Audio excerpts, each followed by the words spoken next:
Hola, bienvenidos a Archivos sin Rostro. Soy tu narrador anónimo, y hoy te traigo una historia que te va a dejar sin palabras.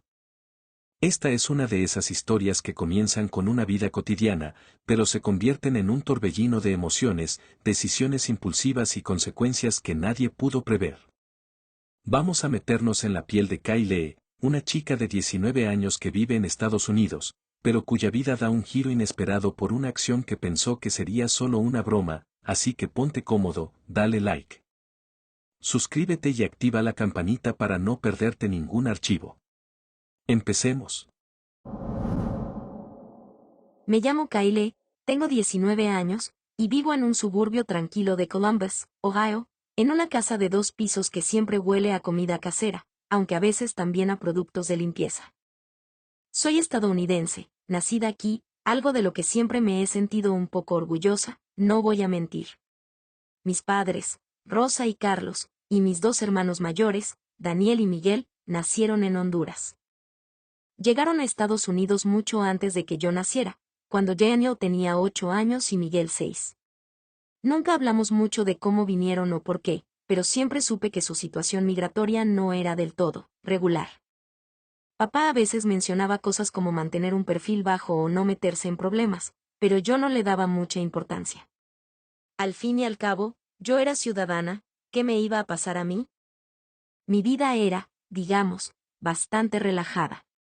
No trabajaba, no estudiaba, había dejado la universidad después de un semestre porque no era lo mío, y pasaba la mayor parte del tiempo en mi cuarto. Mi rutina era perfecta: despertarme tarde, ver TikToks, scrollear en Instagram, maratonear series en Netflix, y tal vez, si me sentía muy inspirada, hacerme un sándwich. Mis amigos siempre estaban ocupados con sus trabajos o sus clases, pero yo no veía el apuro. ¿Para qué estresarme? Tenía toda la vida por delante, ¿no? El problema en mi paraíso personal eran los quehaceres. Mis papás eran obsesionados con que todos en la casa aportáramos. Mamá siempre decía: Kyle, en esta familia todos ponemos nuestro granito de arena. ¿Grano de arena? Por favor. Para mí, lavar platos, barrer el piso o doblar ropa era una tortura. Mis hermanos también ayudaban, aunque siempre estaban ocupados con sus trabajos, Daniel en un restaurante mexicano y Miguel en una obra de construcción. Pero yo no entendía por qué tenía que hacer esas cosas. Mis amigos no fregaban pisos ni limpiaban baños.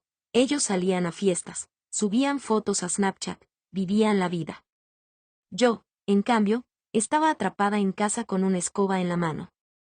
Y lo peor es que, cada vez que me quejaba, mamá me miraba con esos ojos de no me hagas hablar y papá soltaba un sermón sobre la importancia de la familia y el esfuerzo. ¡Qué fastidio! Una mañana de sábado, todo explotó. Me desperté a las 10 de la mañana un sábado, porque mamá entró a mi cuarto y me dijo que tenía que limpiar el baño. ¿El baño? ¿En serio? Estaba de mal humor, con sueño, y lo único que quería era seguir viendo un hilo de TikTok sobre dramas de influencers. Pero no, ahí estaba mamá, con su delantal puesto, diciéndome que no podía quedarme todo el día en la cama. Kyle, ya no eres una niña, dijo. Tienes que ayudar. Me dio una rabia que no puedo explicar. Sentí que me estaban tratando como a una sirvienta. ¿Acaso no entendían que yo era diferente? Yo no era como ellos, yo era estadounidense, nacida aquí, con derechos.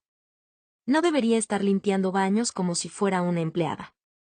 Mientras fregaba el baño, con el olor a cloro dándome dolor de cabeza, se me ocurrió una idea.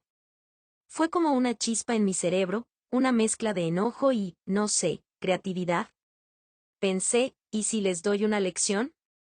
Así que, sin pensarlo mucho, agarré mi celular, me encerré en mi cuarto y marqué el 911. Cuando la operadora contestó, puse mi mejor voz de víctima. Hola, necesito ayuda, dije, casi temblando para sonar convincente. Mis padres y mis hermanos me están explotando. Me obligan a hacer quehaceres todo el día, me tratan como esclava. No me dan comida si no termino, estoy agotada. Por favor, hagan algo. La operadora me hizo preguntas: ¿cuántas horas trabajaba? Si me maltrataban, cosas así. Y yo, bueno, exageré un poco. Dije que me hacían trabajar desde la mañana hasta la noche, que no me dejaban descansar, que estaba atrapada. En mi cabeza, era una broma épica. Unas horas después, escuché sirenas afuera. Me asomé por la ventana y vi 2 patrullas estacionadas frente a la casa. Mi corazón dio un pequeño salto, pero no de miedo, sino de emoción. Esto iba a ser buenísimo. Mis papás y mis hermanos estaban en la sala, confundidos, cuando los policías tocaron la puerta. Mamá estaba cocinando, papá viendo fútbol y mis hermanos jugando en la consola. Salí de mi cuarto con una cara de pobrecita y le dije a los policías que yo había llamado. Les conté mi versión, que me tenían trabajando como esclava, que no me dejaban descansar, que estaba harta. Los policías hablaron con mis papás, luego con mis hermanos, y después pidieron sus identificaciones. Ahí fue cuando noté algo raro.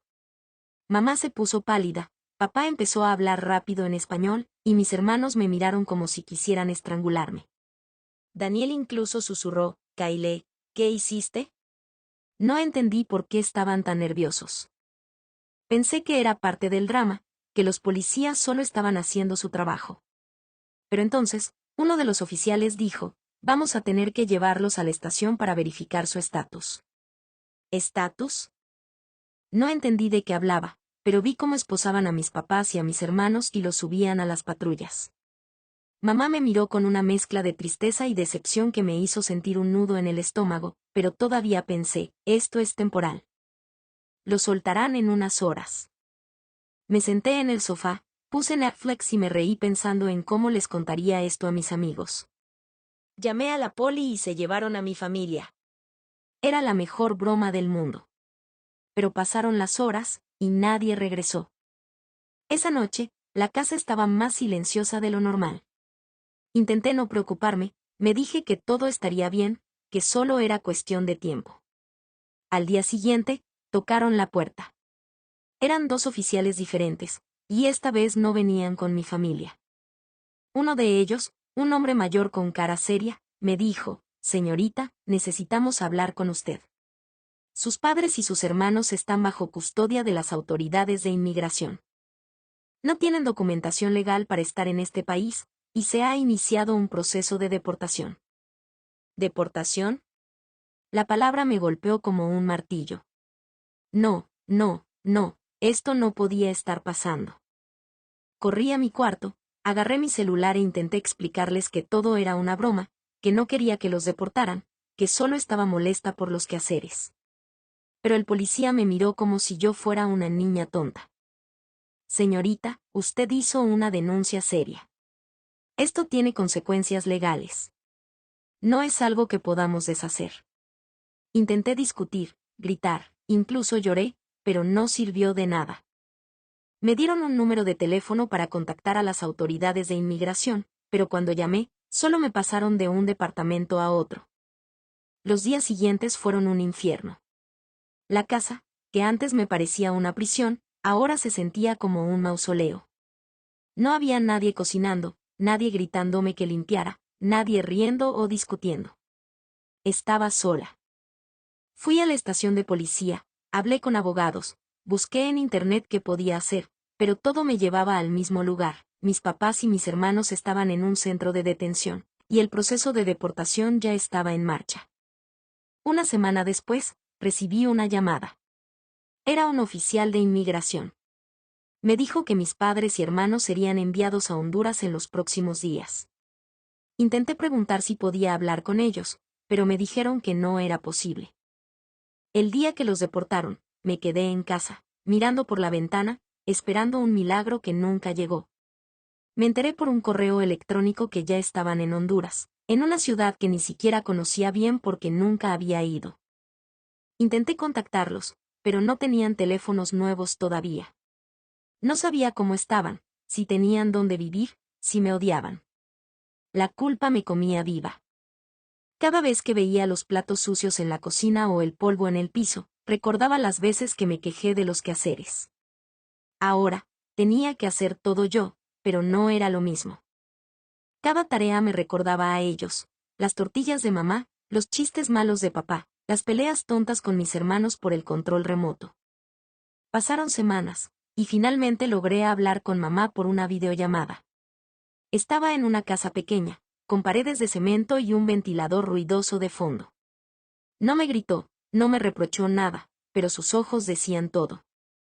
Kyle, me dijo, tú eres nuestra familia, pero esto no lo vimos venir. Intenté disculparme, pero las palabras se me atoraban. Papá y mis hermanos no quisieron hablar conmigo ese día. No los culpaba. Ahora, vivo sola en la casa. La verdad es que no sé cómo seguir adelante.